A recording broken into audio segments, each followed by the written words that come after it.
Rolling, rolling, rolling. Okay.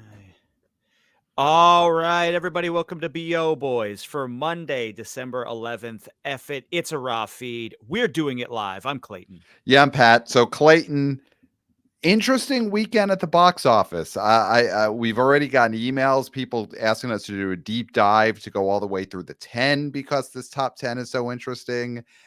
A lot to get into. So why don't we just get into it? Clayton, could you give us a plow for the box office weekend of Friday, December 8th? Number one, The Boy and the Heron, $12.9 million in its first weekend. Number two, The Hunger Games, The Battle of Songbirds and Snakes, made $9.2 million, down 34%. It lost only 26 theaters. It's at $135.5 million in its fourth weekend.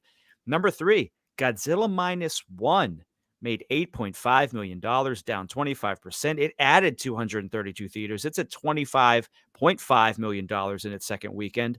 Number four, Trolls Band Together made $6 million, down 22%.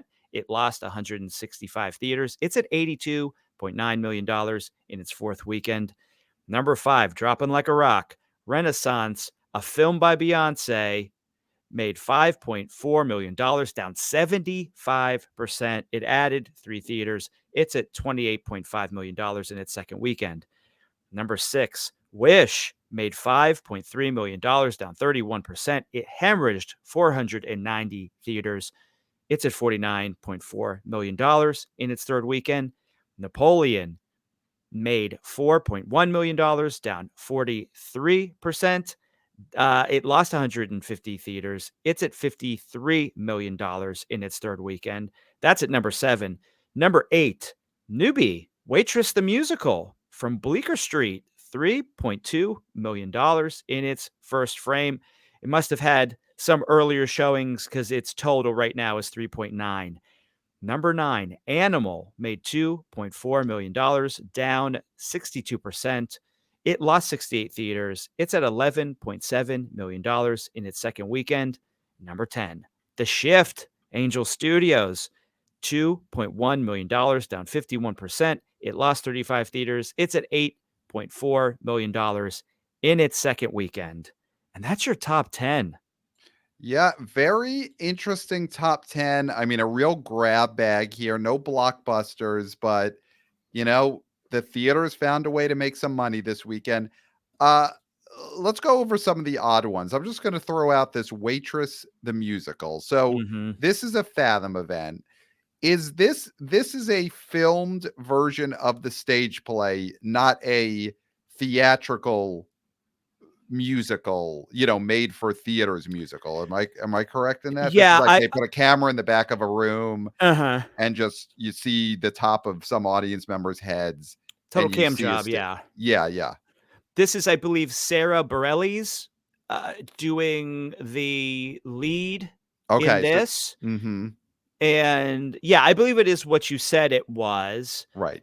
One camera back of the room. Yeah, no insert shots. I don't know. I haven't seen the picture. I haven't seen trailer for it, but that's what I assume. It You looks know. like it. I'm looking at screen captures of it, Okay. and it does look like that's what it is. Okay. So $3 million for that Great. is great. Yeah. And to see Bleecker Street in non-COVID times in the top 10, hmm that is a sight to behold, because Bleecker Street is usually what you see when you're doing a deep dive into the Hulu catalog. It's not usually what you hmm see listed as a top 10 at the box office production distributor. Yeah, I So, saw I saw this Bleecker Street, and I was like, oh wait, should I be wearing a mask again? mhm. That's what Right. it makes me think of. Now, if IFC Films is in the top If if 3, then if it's mask time, mask yes, up. if IFC Midnight is got the number 1 movie in America, then yeah, Fauci is on television Yeah, somehow. yeah, So yeah, yeah. that's You're not seeing where you wanna Fauci be. again. No. So, Waitress, the musical, $3 million as a fan event, did great. Here's something interesting. How much do you think the original 2007 Waitress movie, the non-musical original version, With how Kerry much Washington, Kerry Russell. with Kerry Russell, Yeah. how much do you think that movie made at the domestic box office. Wow. Okay. I got some wire issues. $20 million? Wow. Incredible guess. That movie made $19 million total at the box office. Thank you. Opened in its never had a theater count, according to the numbers, a theater count higher than 707 theaters. What a great Wow. run that movie had in 2007 to basically make $19 million off of a very limited release. I think, So, I mean, these are the kind of things, I mean, and we'll get into it because this top 10 is littered with these sort of things yes. that aren't And going to good litter, be good litter. good litter, great litter. Yeah. The litter that is on the floor of the movie theaters that keeps the ushers employed. Yes, good litter. Yep. Good litter. And so we're looking at these things that they're making 3 here, they're making 5 here. 12, the number 1 movie. I mean, it's litter. I mean, let's be honest with you. Right. The Miyazaki movie is litter when it comes to the box office, Yes, but it's art when it great comes to litter. cinema, Litter litters, when it comes to but box good office. litter, good litter. Good Yeah, litter. yeah, And that's what we're seeing in these dog days of December before these big tent poles that yep, I think a few are gonna do well and a few are gonna do terribly. But yeah, I think this is good for theaters because it's so diversified right yes, now. yes, yes. It's definitely bringing different audiences, like the audience going to see Bleecker Street's Waitress the Musical, Camera in the Back of the Room movie, different audience than seeing Godzilla -1, and different Mhm. audience than seeing The Boy and the Heron. Before we get into those, just some more. Let's keep doing some quick hits on some of the Love it. holdovers, but not the movie. The holdovers. No. Napoleon dropped 43%. Third weekend, it's at Wow. 53 million. I guess it gets to 60, and then that's pretty much it. So it's going to end up around what Killers of the Flower Moon did. Like the two Mhm. big Apple movies are both going to end up around $60 million domestic. Mhm. And you know, Killers is at 66.9, so Napoleon's not getting there. Mm-mm. Are you a little surprised that Napoleon did I thought it could have been a bigger movie than what it ended up being. I think once we knew what it was, where it was more of a Mhm. domestic movie, a movie about Napoleon and his wife, Yes. Yeah. I think it is what we expect it to be after knowing that initially. Yeah. It's I not thought Gladiator Napoleon. and that's the thing, I thought this would be History Dad's catnip, Right. and then they went and they were like, "It's a lot of him talking to his wife," which Mm. I could do at home.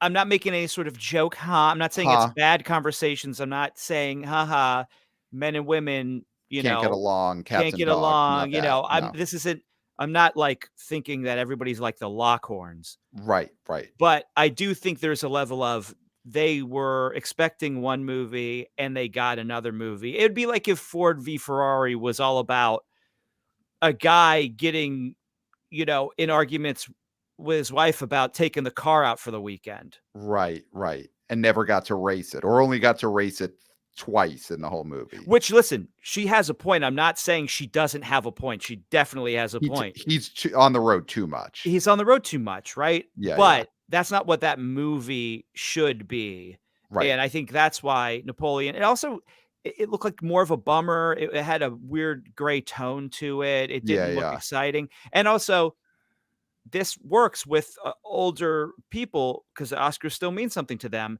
There was no Oscar buzz. Yes. Yes. There That was. completely dissipated. We're not going to talk Golden Globes. There was a little bit of Golden Globe nom love for Napoleon. Like Joaquin got the nomination, but you're right. This movie is not going to be an Oscar movie, and the Mhm. older audience knows they don't have to see this in theaters to be able to keep up with the Oscars. They saw Oppenheimer, maybe they saw Killers, so they don't have to see Napoleon. So that one is what it is. I mean, Renaissance, a film by Beyonce, dropped 75%, made 5.4 million. I, I got nothing. No. Free What money. is it? It's free money. Exactly. This is the drops on this movie are similar to other sort of concert movies. This is acting like a normal concert movie. Yes. It's Yes. got the hardcores go, they have a great time, maybe a few see it more than once, and then everybody's good. They got their fill. That is what a normal concert movie does. Right. The Taylor Swift event is a once in a lifetime, or, probably once in our lifetime. There's probably gonna be an artist in, 100 years that maybe does the same thing. Right. But we may But still be there to see that. So I hope so. I hope yeah, so. But, and if we are, we're still gonna be doing this, so we'll talk about it. But 100%. I do think that to have them back like up against each other and expect that to be something that you can say is the same thing. It's apples and oranges. And anybody who's complaining about this drop, it's not the same as the Marvels dropping or Wish dropping. No, It's not no. the same thing because the expectations shouldn't be the same. No, of course not. I mean, this was obviously it costs money to film these concert films and distribute them, but it's filming a concert that she was going to do anyway. And I haven't seen this. Obviously, this is more of a documentary than just a straight Yeah. up camera in the back of the concert hall type of Yeah. thing. It's not a waitress situation. It's not a Taylor Swift Eras Tour of the movie Hmm. situation. So there's more that went into this. But I am sure that the budget of the Beyonce movie, this thing at $28 million total now, is a very profitable exercise And then for you that got all the movie. downstream stuff too, Yeah. which is going to be great for this. I mean, this is going to, they're going to, they didn't have to pay anybody. It's an AMC's thing, so the Right. theaters got it, and they didn't Right. have to go through any other channels. It was And they a didn't do a big marketing spend on this. no Do you feel like the performance of Renaissance, a film by Beyonce, event. It's an event, but that's fine. the film is in the title, so we have to respect they Yeah. called it a film, so it is a film. Does a Serbian film is that an event? It's a film. It definitely was for us when we watched it. I mean, I think anybody who watches that movie, it becomes an event. It But becomes an event, but it is a yeah, film because it's it in the is a film. title. You're right. So, do we think that what are these artists and these movie companies thinking about what the next uh uh concert film is going to be? Do they have more confidence in it coming out of Beyonce? Do they start to feel like maybe we shouldn't put that U2 concert film out there in early 2024? Not that that is a plan, but that's the one we've theorized is Yeah. probably the next act to do this. Does it feel like maybe there's not as much juice in that genre as you would have thought coming out of Taylor Swift? Yeah, I think so. I think that it's gonna have to be the right artist at the right time, and otherwise, you're just gonna have another concert film that is not a Fathom, and then it's a different sort of event. So you're still doing Fathom-esque numbers with it. So and this one didn't play during the week either, which is Fathom-y. It's like either make it a movie really or make it a Fathom event is my thought. And I understand why the theaters are doing their own specific distribution for this because they get, a good chunk of this money. Mhm. So I do think that yes, it's not going to be a hot property like we thought it could be after Taylor Swift. Yes, yes. The Taylor Swift thing is just such a once in a lifetime, or in our lifetime, several in our lifetime, but it's a Hmm. very rare event. So, Hunger Games: Ballad of Songbirds and Snakes, that's number 2. Fourth weekend made another 9 million, only dropped 34%. Like, this is a legitimate big hit, $135 million. This is a movie that, I mean, even though 135 million isn't, top 10 of the year type of number, I'm starting to feel like this deserves and a future episode, maybe us divvying up the millions. Like, Yeah, yeah, because this is definitely a success, and I think we need to attribute some dollar bills, y'all, yeah, yeah. to the people who deserve them. I mean, right now, this is slightly ahead of No Time to Die at the same point. Wow. And listen, I mean, that was a different time, and it was, Bond he was waning a little bit, But still, but that that still, that was that's a supposed to major be a gigantic film, and if Hunger Games: Songbirds and Snakes ends up ahead of that, that's a big deal. and you better believe the budget was lower on Yes. this than that. Yes, it cost a lot to send 8 80 rocket missiles at Bond at the same time for the big Mhm. finale. Like, Spoiler, Jesus, dude, come on. yeah, well, he'll be back. Yeah. He'll be Uh, back. so yeah, I mean, this is exciting, and I don't know what I mean, this was a self-contained story supposedly because it was, they adapted a different book, Hmm. and it was only one book, and they didn't split it. They didn't try to make it into a franchise. They tested the waters, and the waters saying, "You know what? Come throw some more stuff in here. Throw Yeah. some more movies in here." Yeah. No, this is great for Lionsgate. I think this Hunger Games franchise with Rachel Zegler is something they got to continue.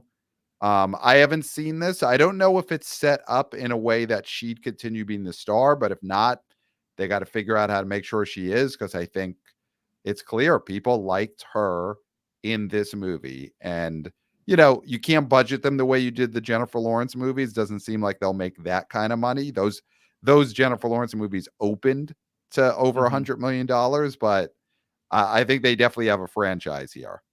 If I'm Rachel Zegler, Mhm. and listen, I know you got the paycheck is big, so, you Right. want that big Disney paycheck, but why don't you just drop out of Snow White?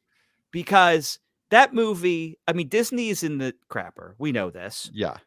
So, you drop out of Snow White, you go on with this franchise, which people actually like, and nobody will talk about Snow White ever again until they try to redo it in a few years. I think the problem is they've already filmed that movie. Yeah. They're refilming the seven friends or whatever they're calling them at this Yeah. point. Digitally refilming the seven friends, the seven buddies, the seven people. People. But I do think Rachel Zegler has already filmed her footage for the Snow White movie. So that That's will a come out. shame.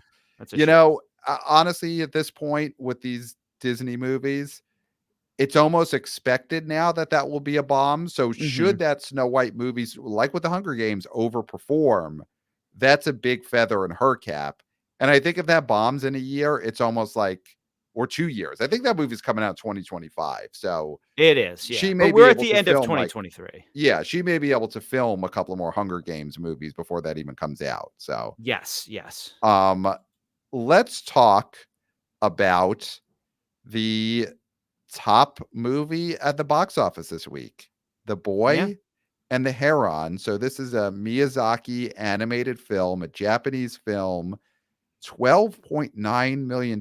I'm looking at the uh the Miyazaki catalog, his Mhm. box office. It's very hard to get domestic numbers on some of these, but I'm looking at it and it seems like his highest grossing domestic movie was something that came out in 2012. Is it called Arrietty? No, he's the screenwriter that with him as a director. Ponyo. Um, Ponyo opened to 3.5.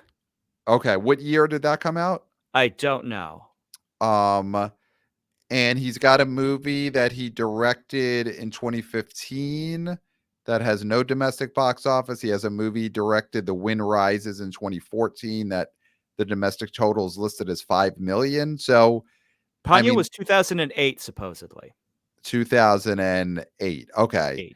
8. Oh yes, I'm seeing Ponyo here. Came out in the US 2009 and that made 15 million. So, here's the thing, Boy and the Heron opening at 12.9 million seems like this is kind of a slam dunk to end up being domestically the biggest movie of his career, Mhm. right? Yeah, You figure it's going to get into the 20s. So yeah. domestically this would be the highest grossing Miyazaki movie. This guy was said he had retired 7 years This ago. yeah. This guy pulled his Jay-Z. He pulled a This guy Jay-Z. put out his Black album, said, "I'm done," Yep. and then here he is. Couldn't Yeah. stay away. Had Yeah. one more story to tell. One. I mean, more, probably. Who knows? Probably. Can't trust the guy anymore. I'm I sure mean, he's a he great guy or a monster, who knows? But, um, listen, He brought $12.8 million to the box office. Yeah. So After it's saying he's something, going to retire. I so mean, it's something to come out of retirement for. this is Jordan-esque. I mean, Michael Jordan retired, Yeah, said he was this is retired. the first return. So here's the thing. Yeah, well, This is forget the Miyazaki on the Bulls the second yeah. time. Yes. This Maybe is he should not. stay retired. We don't need Miyazaki Jordan on the Wizards. Yes, we don't need Miyazaki's Washington Wizards run. Yeah. But even then, it'll still be good, just not, not Not MVP level. But not we don't want to see MVP. Miyazaki as a sixth man. That we never want to see. No. Yeah, we don't want to see that. But I mean, that's the thing here. Miyazaki said he was retired. Dude comes out of retirement, #1 movie in the country, going to end up being his highest grossing domestic earner of all time. This is a big story. Yeah, I mean, he came out of retirement at the right time because, I mean, again, craziest box office year probably ever. And we've Ever. talked about this. Yes. And Yes. we've talked about this whole year. So go back and listen. I mean, it's Yeah. historical document. This is not just a Yes. podcast. This isn't a bunch of guys sitting around being like, traffic's bad, blah, blah, blah. You can't say shit anymore. Right. This is a podcast. Did you do the mic last night? Did you do the mic? How many mics did you do? You're not doing enough mics. It takes 20 years for you to actually be good at this thing. Yes. Where This you is just go not up there that. and tell dick jokes. No. This is not us talking about sitting around the table. No, At the we're Comedy not talking Cellar, about no. the table. It's not one of those shows. No, it's historical document. Yeah. And people will be listening to these to see what was culture like, what was box office like in 2023, the craziest year. It continues to be crazy up until the very end, because here we got a anime film, #1. Mm-hmm. And then #3, we've got a Godzilla movie, a Japanese Godzilla movie that is doing Bafa Bobo.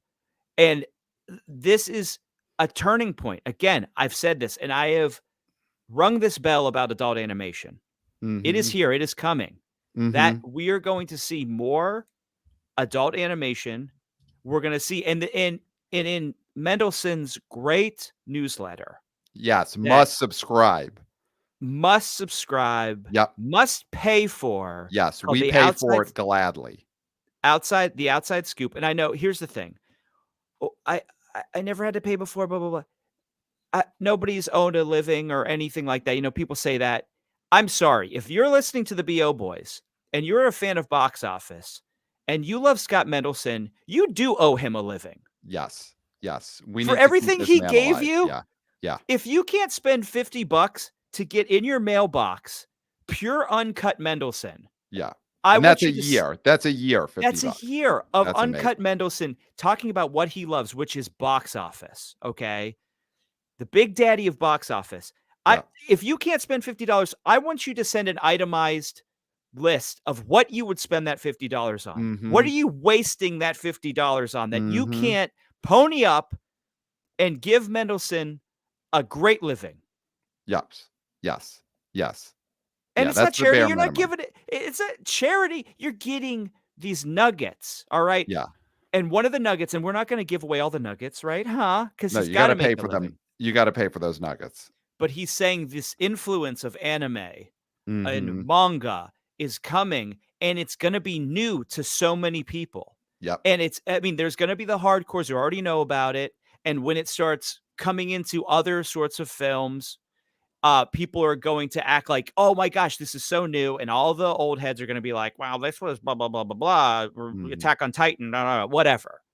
It doesn't matter. The general audience, if it's new for them, that is good for the business and good for theatrical, because Marvel's stale, Star Wars is stale. Yes. Indiana Jones is stale. I'm sorry. Mission Impossible is stale. Fast and the Furious is stale. It hurts. Yes. This hurts. It hurts. But you know what isn't stale? Anime. Anime is not stale. To the general public, it is a novelty. And so you're going to see more of this, and it's going to bring some of these new IPs that are going to bring us into the next 10 years of filmmaking, video games, anime, all that stuff. Yeah, no, definitely. Indiana Jones needs to stay retired. Miyazaki needs to keep making movies. Yeah. That is one of the box office stories that we lessons that we learned this year. Mhm. Um, yeah, this is great. I mean, a really good per theater average. We'll see what kind of legs this has. It depends. Because this movie I think is available in theaters in a few ways. You could get it in the original language with captions. You could also have screenings where you do get the dubbed version. I'm guessing the Mhm. dubbed version is probably the one that is most popular here domestically. And I think Um, Robert Pattinson is in it. he is, He yeah. Yeah. He's one of the voices in this. I think. Um, And the let's boy is Andy Milonakis, right? It's got to be Andy Milonakis. I mean, shout out Andy Milonakis. His name's been said a lot this past week. So Yeah. if he's not in a Miyazaki movie, he needs to be soon. Yeah. But yeah, I mean, and that's the type of thing, like, it's a good thing for Robert Pattinson to have on his resume. It's a number one opener.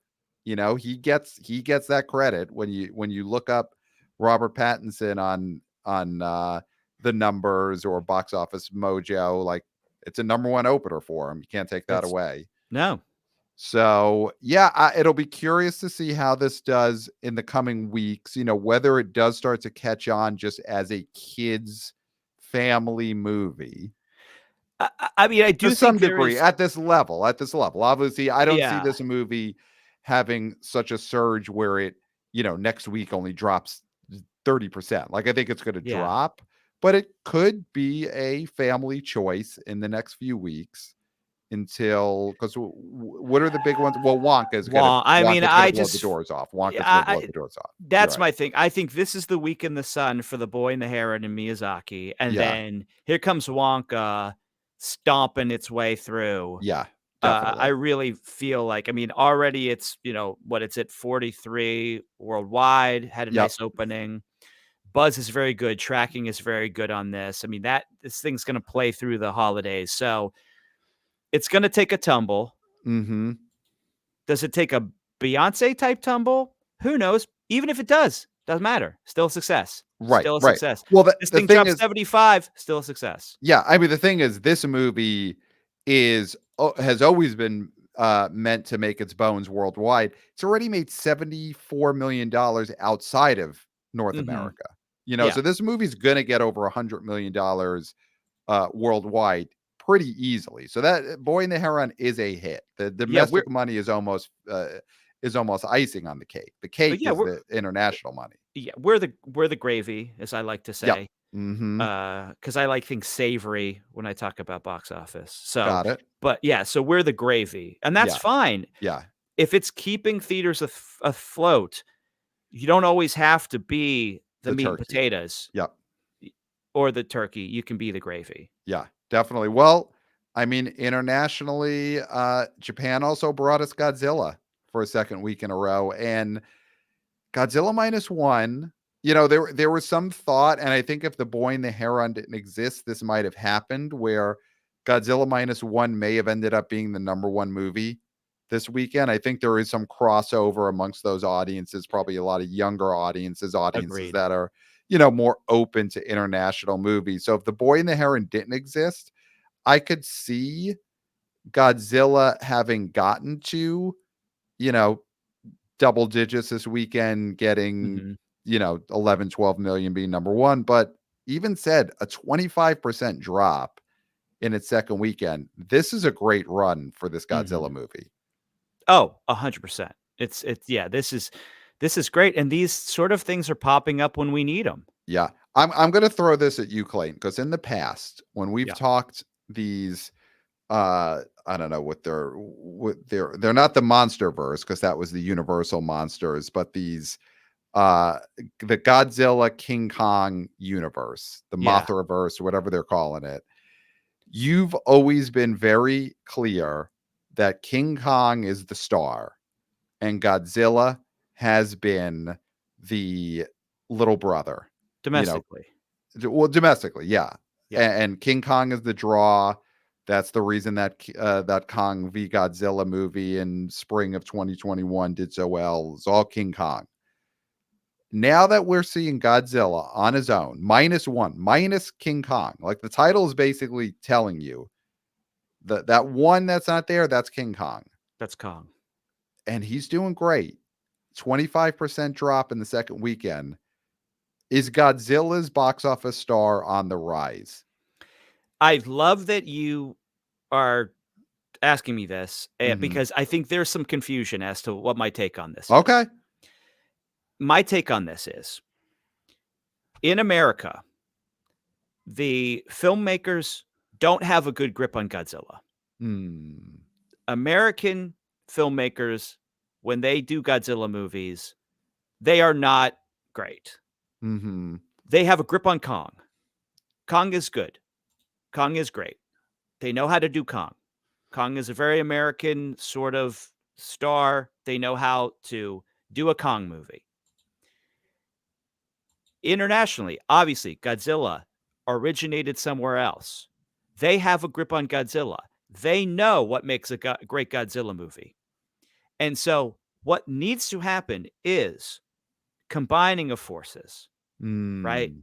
Two filmmakers, one from America, one from Japan, make a Kong Godzilla movie. Wow. Mix it all together. Be like, I got a grip on Godzilla. You got a grip on Kong. Let's do this. Right. That's my take because when the Godzilla movies are pure Godzilla movies that are not made by American filmmakers, people love them. Mhm. But when they try to domesticate Godzilla, make him American, make him eat a hamburger, apple pie, put a baseball Mhm. cap on him, people say, "That's not my Godzilla. Right. That's Right. nobody's Godzilla." Right. Kong could eat a hot dog at the beach. What does when you think of King Kong, what is the second thing you think of? That's not Well, Godzilla. him climbing the Empire State Building, Where's the Empire State Building? New York City, Exactly. center of America. Yeah. Absolutely. Yeah, the Absolutely. US capital, New York City. Yeah. Yes. That is my take. Mhm. So my thought is, uh, yes, import all these Godzilla movies or import these great directors and writers who make these great Godzilla movies to America. But here's the problem. If they came over, $15 million budget, that's then this movie's gonna cost $200 million because that's how overinflated and bloated these things have become. So you're not gonna have the success story unless this Godzilla movie makes $1 billion, and that's a huge problem. Right, right. Yeah, you almost need to have a Godzilla and Kong movie, like you said, where the Toho group is creating the Godzilla portion of the movie, Mhm. and that probably cost them like 10-15 million dollars. Yeah. And then you know, uh the Kong Warner Brothers and their people create the Kong part, and there's 180 million they spend on Kong. Mhm. Yeah. But Now if you could combine those, yes, then I think you'd have a situation where Godzilla would look equal to Kong in the movie and and at I the guess box there's a office. now there is a trailer for another Godzilla v Kong movie. Have you seen this? I haven't watched this trailer yet, but But um I I think after imagine this they have Godzilla, sitting at a baseball game and doing the things people don't want to see from him. well, you can't you don't want Godzilla, the new empire. It's like, "Oh, Adam Wingard is back." Um, Well, the last one was a hit. It was a hit because of Kong, as we said, yes. but it was a hit. But you're right. Godzilla probably after this big success of Godzilla -1 in this new Godzilla King Kong movie, he probably will get shifted back to the passenger seat. And I feel like, this y God, I mean, I wish the Godzilla could, enjoy the momentum from this. I mean, I Yeah, do think you're gonna have people who go see that because of this movie, yeah, and they're gonna have the same complaints they always have with Americanized Godzilla is like, "Why is he always checking his fantasy baseball scores?" That right, Godzilla wouldn't do that. right, right. Why is Godzilla in bib jeans? Why? Yeah. Why? Yeah. But you know what? Right now, it's a great story. Godzilla -1, incredible second weekend hold. Yeah. And yeah, I mean, we'll see. Listen, Hurricane Wonka is coming into town very soon. And I think all Mhm. these movies that we talked about that are holding down the fort at the box office are all going to get trampled by the Chocolate Man, and and it's fine. It's fine. Yeah. We need a blockbuster in there soon. I think that's coming. So we'll talk about that on our next episode, which is the weekend preview. Clayton, here's something I want to talk about, maybe to close out this episode. Did you see the Golden Globe nominations that happened this morning? No, no, I will after this. We had to jump on right after my work. I've got, above ground. I got the soot off my face. I Mm-hmm. didn't have a chance to look at my phone and see these, because there's no reception down there. No, not in the soot mines. No. No, not in the soot mines. I mean, it's just a canary and that's it. Mm-hmm. And so And the canary didn't fly in and tell you about the Golden Globe nominations. no, no, Mhm. because I mean, it's got to be important. That canary shows up, Yeah. something's going on. Yeah. It's time to haul So ass. exactly. So, no, but you did point this out to me, Mm-hmm. and you said, now, explain it to our audience the way you explained it to me. So the Golden Globes are coming back.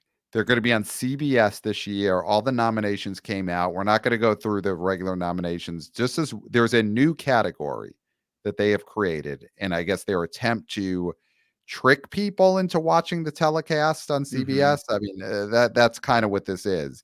It's a gimmick. They created a category called cinematic and box office achievement, and here Okay. are the nominees. It looks like there's like 8 nominees here. It's a lot. It It's yeah. a number that doesn't make any real sense. But the nominees for cinematic and box office achievement are Barbie, Guardians of the Galaxy Volume 3, John Wick Chapter 4, Mission Impossible Dead Reckoning Part 1, Oppenheimer, Spider-Man Across the Spider-Verse, Super Mario Brothers movie, Taylor Swift, The Oh, not a Eras movie. Tour. Not a So, movie. but it is a cinematic and box office achievement. That's for sure. So, You know what? You're right. yeah. You're Yeah. right. You This is got me. yeah. This is exactly how it should be framed. So, here's my big problem with this is, did you ever get a phone call, Clayton, about who the nominees for cinematic and box office achievement should be? Did the Golden Globes ever give you a ring a ding ding? No. I No. mean, it might have gone straight to spam. Right. I mean, is that possible? I, But I yeah, I don't know if I don't know if your spam filters would filter out Golden Globes, but okay. possibly. But I know I didn't get a call. Yeah. I'm pretty sure Jeff Bach at Exhibitor Relations Co. didn't get a call. I'm pretty sure that the box office legend, the icon himself, Surely he Scott got a Mendelson. call. I don't think Scott Mendelson got a call. Yeah. So they just had the Hollywood Foreign Press or whoever their new group of more diverse voters that they say that they have. They just had whoever votes on the Globes voted on this category, box office Yeah. achievement.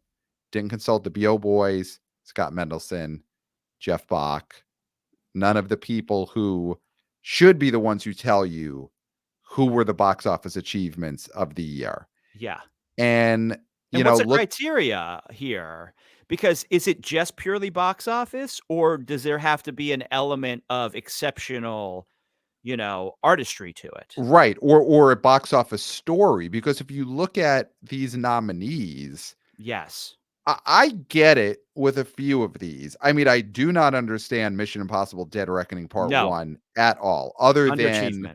that is Paramount Pictures, and that seemed to be uh, a goodwill offering to CBS for air, Mhm. which is owned by Paramount, and Paramount Plus is airing this as well. Mission Impossible Dead Reckoning being in there is just part of the deal that CBS and Paramount are airing this award show. That is Yeah. the only reason that movie is in there. You can Mhm. take that to the bank. And, you know, here is how I would have done this list. I get Barbie and Oppenheimer being in there. Barbenheimer should have been what's listed for cinematic and box office achievement, not the movie Yeah. separately, but Barbenheimer. That's the box office phenomenon. So Yeah. that should have gotten a nomination. I think Mario Brothers getting it, great. Taylor Swift getting it, definitely. Um, John Wick Chapter 4, great box office performance. Same with Guardians. But is it really exceptional? Is it exceptional? I mean, what is the movie? Okay, I think there's two glaring omissions here, and let's see if you get them. What are the two glaring omissions of box office achievement in 2023? What two movies? If we're thinking of what the stories of this year are, what are the Mhm. two big snubs here? Well, for sure, Sound of Freedom. Yes, That's a 100%. big one. It's a big snub. Whatever you think of Yeah. that movie, that is a snub if you're nominating box office of the year. Yeah, that is definitely, one of the bigger stories, and, Yep. I'm trying to think. I know it's sticking out Fall at movie, me. fall movie. Fall movie. Yeah, fall movie, October movie.